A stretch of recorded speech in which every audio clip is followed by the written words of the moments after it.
So I recently received an email from someone asking me to design something that was not for 3D printing.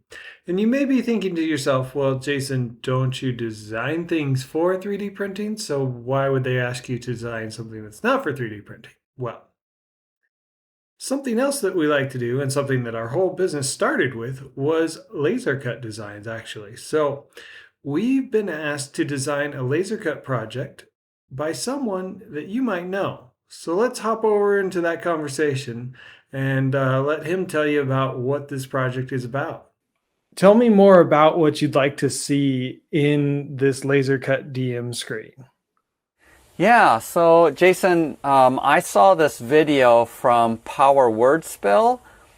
He made a tutorial video on how to create a DM screen for Dungeons and Dragons, but utilizing an actual panel to show just video on it. So think about an extendable or a third screen that you would use for your laptop, not a whole nother desktop monitor. And so you're installing a monitor into a DM screen, and he basically, in his tutorial, uses panels, I think 3mm thick wood panels, and he goes through the trouble of cutting it with actually a knife. And I just instantly thought, how much easier would this be with a laser? And since you're the laser expert, I just wanted to reach out to you and see, would it be possible for you to recreate the design that he has, but being able to utilize the ease of a laser instead of trying to hand cut it? Oh yeah, I think that would definitely be something we can do. Like it would be a lot easier to use a laser to accomplish that than cutting the plywood with a knife as well. So you're hoping to use it for Dungeons and Dragons, and then you also said there's a sci-fi game that you play, right? That you want to use it for. Yeah, so in the tutorial that Power Word Spill uses, he actually doesn't design his at all. There's no etching or anything. He just stains it just a plain color. But I thought it would be fantastic if we could etch in, for D&D, just fantasy tropes that are on the cover.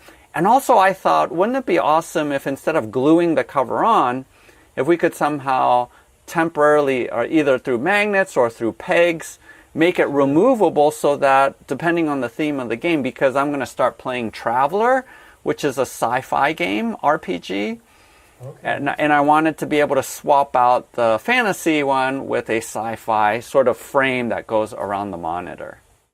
So with a plan in place, I started out by doing some sketching. Sketching helps me get my ideas flowing without committing too much time to a final design. Once I've got a basic idea down, I'll move into a vector program and lay out the basic size and shapes of the panels for the DM screen.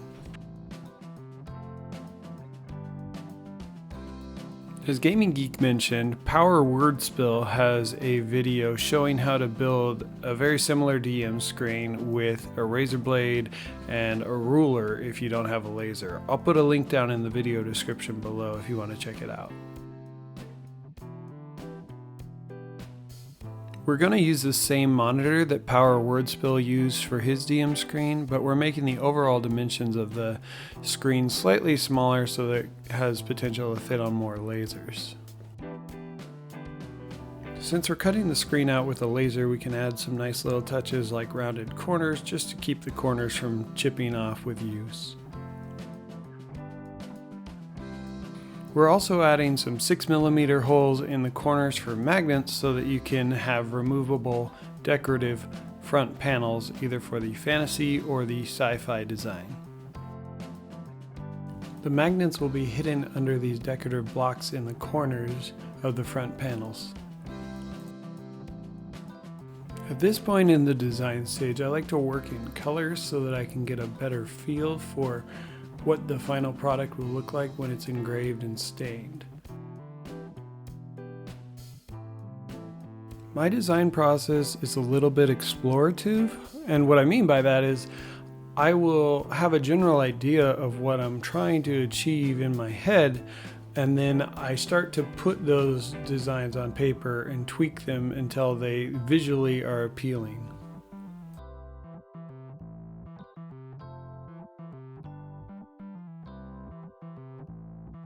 For the fantasy design, I wanted lots of scrolly motifs and dice shapes and dragons and all those kind of things you'd expect to see in a fantasy Dungeon Master screen.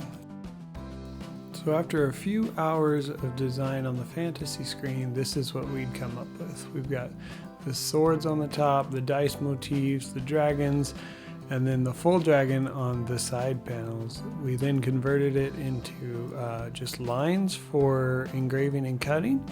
And then we also made a version that is split in the corners so that it will fit on a laser that is 400 millimeters in the longest dimension. Another feature that GamingGeek mentioned was that he wanted to be able to switch out the front panels on the Dungeon Master screen. He's going to be playing a game called Traveler, which I've never played before, but it's apparently a retro sci-fi game. So we made this front panel, and we ended up making 2 different side panels for this sci-fi game just because it felt right. And on top of that, we have 6 different corners matching the various symbols on the screen itself. We then converted it to lines for cutting and split it into multiple pieces if you have a slightly smaller laser. Thanks so much for hanging out with me while I design this laser cut DM screen for GamingGeek. He's going to be building the DM screen over on his channel, so be sure to check it out to see the finished product and how he puts it all together. On his channel, I'll put a link down in the description or maybe up in one of these corner things here. So be sure to check that out. If you like this kind of content and want to see more behind the scenes of design, then be sure to subscribe, give this video a like, ring that bell just so that you can be sure to see our videos when they come back up. And also it helps the algorithm to get our videos out into the World Wide Web there. So thanks again for watching, and we'll catch you next time.